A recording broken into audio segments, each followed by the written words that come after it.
Urea potash সার একসাথে mix করে তারপরে কেলে দিয়ে দিতে হবে, দিয়ে মাটি দিয়ে বিট বেঁধে তারপরে আপনার চারা রোপণ করতে হইব। শীতকালীন ফসল উৎপাদনে অক্টোবর-নভেম্বর মাস থেকে বাংলাদেশের কৃষকদের ব্যস্ততা বেড়ে যায়। এ সময়ে সবজি উৎপাদনের পাশাপাশি বোরো মৌসুমের ধানের বীজতলা তৈরির কর্মযজ্ঞও শুরু হয় মাঠে মাঠে। এমন কর্মযজ্ঞে থেমে নেই আমাদের ঈশ্বরকান্তি। খেতে খেতে লেগে গেছে ফুলকপি ও লাউ শাক সহ বিভিন্ন ধরনের সবজি উৎপাদনের ধুম। প্রস্তুত করা হচ্ছে ক্ষেত, হাতের পরম মমতায় লাগানো হচ্ছে ফুলকপি, বিভিন্ন সবজি, বীজ বপন করা হচ্ছে লাউ শাকের। আজ রয়েছে একটি ফুলকপি ও লাউ শাকের ক্ষেতে। জানবো এসব সবজি উৎপাদনে গ্রামীণ পর্যায়ে কৃষকদের সহজ চাষাবাদ পদ্ধতি ও পরিচর্যা নিয়ে। এই চারার বয়স কত রুবেল? বয়স হচ্ছে কেমন হয় 21 দিন। 21 দিন। আর ফুল আসবো কত দিনে? ফুলের 50 দিনের ভিতরে। 50 দিনে। এটা কি জাতের ফুলকপি তোমার? এটা হলো 77। আচ্ছা মিজান, এই চারাটা তো এখন লাগানো হচ্ছে, হ্যাঁ, যেটা রুবেল বলছিল যে 45 দিনে ফলন আসবে। তো এটা এই 45 দিন আসলে এর পরিচর্যাটা কিভাবে করবা?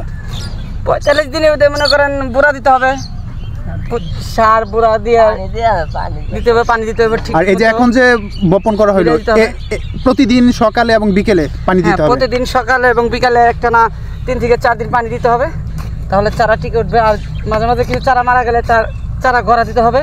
টিএসপি, ইউরিয়া, পটাশ সার একসাথে মিক্স করে তারপরে কেলে দিয়ে দিতে হবে, দিয়ে মাটি দিয়ে বিট বেঁধে তারপরে আপনার চারা রোপণ করতে হইব।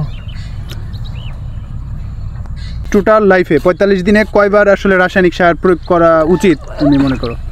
2 বার দিলে হয়। তারপরে দেখা গেল মা যদি পোকা টোকা ধরে তাহলে বিষ স্প্রে করে দিতে হবে। স্প্রে করে দিলে তারপর চারা ভালো হবে।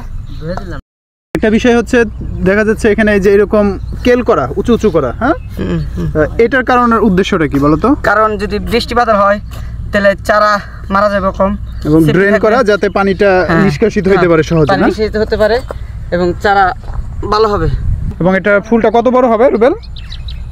ভালোই হবে। তারপরেও তোমার একটু হাত দিয়ে দেখো আমারে। 2-2.5 কেজি, 2-2.5 কেজি হবে।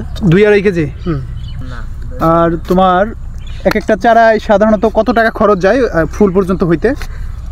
আনুমানিক 7-8 টাকা খরচ যাবে। 7-8 টাকা। আর বিক্রি আছে কত এক একটা? যদি ভালো দাম পাওয়া যায় তাহলে 20 থেকে 40 টাকা। 20 থেকে 40 টাকা। লাউ বেশি গাড়ি বলতাছে হাজি সাহেব। এগুলো কি আজকে কি লাগাচ্ছেন কাকা? লাউ বেশি। লাউ? এটা কি কি কি উদ্দেশ্যে বোনা? এটা শাকের জন্য। শাক না? কতটুকুর মধ্যে লাগাচ্ছেন? 1 বিঘা 33%। কতগুলার ইয়া লাগতেছে এই 4.5 বীজ? কেজি। 4.5 কেজি। এটা কি আজকে এই শেষ দিবেন লাগায়? আজকে লাগিয়েছে।